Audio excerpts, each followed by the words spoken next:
Hello, what's up guys? Welcome back to another vlog. So guys, आज चाहिँ हामी skating park आएका छौँ.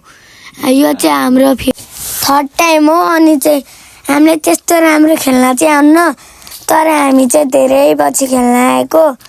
अनि यो चाहिँ हाम्रो घर नजिकैको हो, खुलेको रहेछ नयाँ, त्यही भएर कस्तो रहेछ हामी नि ट्राई गर्न आएको. हेरौँ हामीलाई कस्तो फिल आउँछ. गाइज हामी चाहिँ छिटो छिटो आएको थियौँ, त्यही भएर हामीले मोजा ल्याउनै भुल्यौँ, त्यही भएर हामीले मोजाको साटो उलाउँदैछौँ. प्लास्टिक हामीले चाहिँ यहाँ सुज लाउँदैछौँ. यो दाइ चाहिँ हाम्रै स्कुलको हो. दादा दिदी पनि आउनुभएको थियो, त्यही भएर दाइ दिदीसँग खेल्न आएको हामी. यो चाहिँ दाइ हाम्रो स्कुलकै दाइ हो अनि हामीलाई यहाँ गाइड गरिराख्नु भएको थियो. बिप्सन चाहिँ यहाँ स्केट खेल्न दौडिसक्यो अनि हामी चाहिँ यहाँ जुत्ता लगाउँदैछौँ.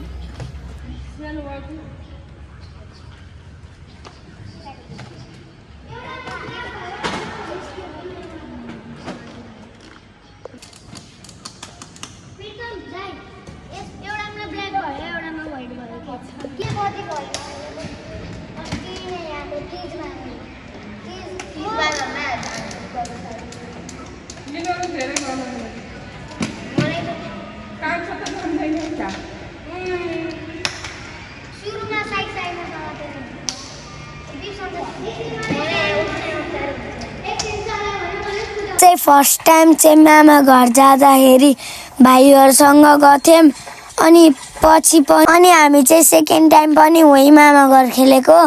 अनि हामी थर्ड टाइम चाहिँ मम्मु मामा घर जानुभएको थियो अनि तिजको बेला बिदा थियो, त्यही भएर हामी यतै खेल्न आएको. अनि यो चाहिँ हाम्रो फोर्थ टाइम हो. यहाँ चाहिँ दाइले खेलिराख्नु भयो. दाइहरू फेरि एक्सपर्ट हो. यो दाइहरू चाहिँ हाम्रै स्कुलको हो अनि मैले चिनेको पनि छु.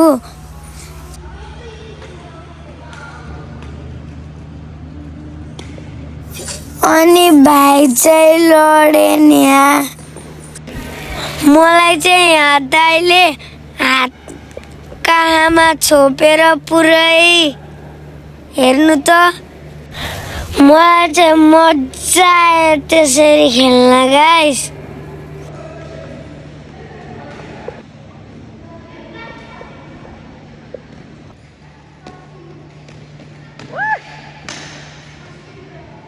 उठा उठा लड़ेगा तो बढ़ेगा.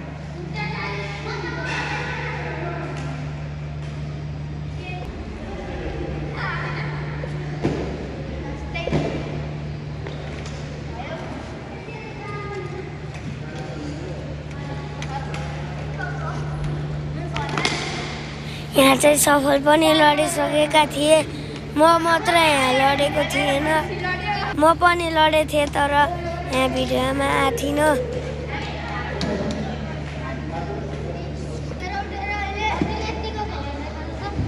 म त पछाडिन्छु.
यहाँ चाहिँ हामी सबैको रेस है त गाइज. अब हेर्नु है, म लड्छु.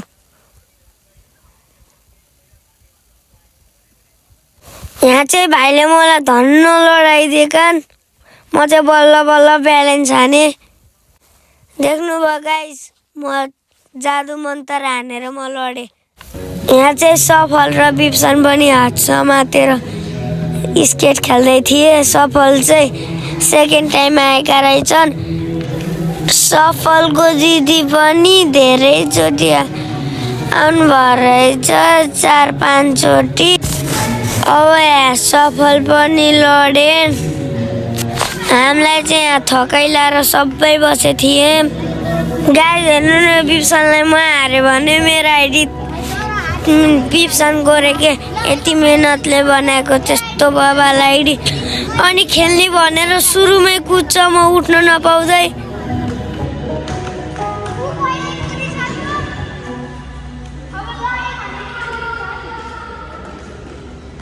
गाइस यहाँ चाहिँ म भर्त्याङ